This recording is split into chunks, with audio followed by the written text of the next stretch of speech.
Olá, terceiro ano, tudo bem com vocês? A Tilane está aqui de volta, seguindo com as nossas aulas de educação emocional. Então, pegando o nosso livro, por favor, na página 20. Era uma história em quadrinhos para vocês terminarem, construírem o finalzinho dessa história. Na página 20, então, pensar, sentir e agir. E é uma história em quadrinhos bem legal, né? Os personagens são Erro e o Medo, onde eles estão o tempo inteiro reclamando, né? Eles estão insatisfeitos porque são incompreendidos por todas as pessoas, porque se faz necessário, né? Lembram do texto que nós lemos? Tilane leu para vocês, ó, na página anterior, 18 e 19, erros e medos. O quanto o erro é importante porque a gente aprende com o erro, a gente cresce com o erro quando a gente entende, né? Quando a gente entende que errou, quando a gente reconhece o nosso erro. E falamos também sobre o medo.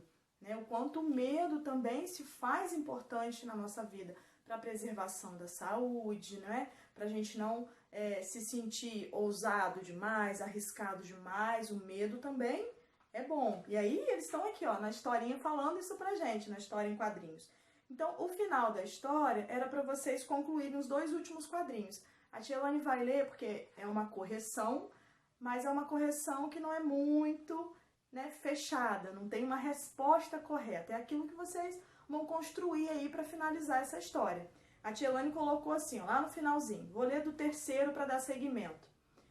Essas duas forças internas nos dizem que precisamos aprender e para isso temos que fazer com que os erros e desenvolver nossa coragem. Por isso, existem o desafio que o medo nos impõe e as lições que os erros trazem com a experiência. A Tilane colocou no próximo quadrinho lá com as figuras que nós tínhamos para destacar na página 73. Aí eu coloquei o medo falando assim, se eles soubessem, e o erro, se eles soubessem, né, os dois lamentando de tudo isso. E aí, ó, o que a Tilane colocou na sabedoria? Saber lidar com os medos de forma corajosa e cuidadosa. E com os erros também, de modo flexível, nos torna pessoas mais maduras emocionalmente. Então, a aula de educação emocional é para isso, né? Para a gente poder conseguir entender esses sentimentos, arrumar esses sentimentos dentro do nosso coração e manter a nossa inteligência emocional, ó, em dia. Aprender com os erros, como eu estava dizendo, não é? E entender que tudo isso faz parte de um processo. Quanto mais a gente vai tendo experiência, vai vivendo, mais a gente vai conseguindo arrumar e entender esses sentimentos.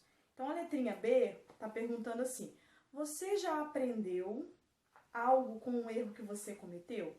Gostaria de superar algum medo? Comente sobre isso. Na sala a gente estaria agora fazendo aquela troca legal, nosso bate-papo, que vocês gostam, a Tilane também. Mas eu vou dar então a minha experiência, não é? A minha vivência em relação a esse conteúdo e falar um pouquinho para vocês, né? Se eu já cometi algum erro, sim, claro. E a Tilane precisa deixar isso bem claro para vocês. Cometer erros é normal, todos nós cometemos erros, ok? A Tilane já cometeu erro e o que ela recorda aqui foi um erro muito marcante. Quando eu era mais novinha, mais mocinha, eu quis discutir com meu papai, com minha mamãe, e aí eu aprendi em uma lição que eles me deram que eu preciso primeiro escutar. É que a gente quer sempre ter razão, né? A gente acha que a gente tá certo, quer ter razão, mas a gente tem que escutar. Foi uma lição que a Tilane levou pra vida e hoje ajuda ela na profissão que ela tem, que é a psicologia, tá bem? E aí, vamos lá. E o meu medo? Algumas turmas e alguns alunos aí também do terceiro ano sabem que Tilane tem medo de barata, né? Morre de medo de barata. E uma vez eu falei isso, falaram, Tilane, mas medo de barata? Então lembra do que a Tilane falou? Por mais que o medo pareça simples e bobo, respeite, não é? Respeite aquele medo da pessoa. O medo da Tilane é um medo que parece simples, mas eu tento superar, quero enfrentar esse medo também, tá bom? Beijo pra vocês, até a próxima aula.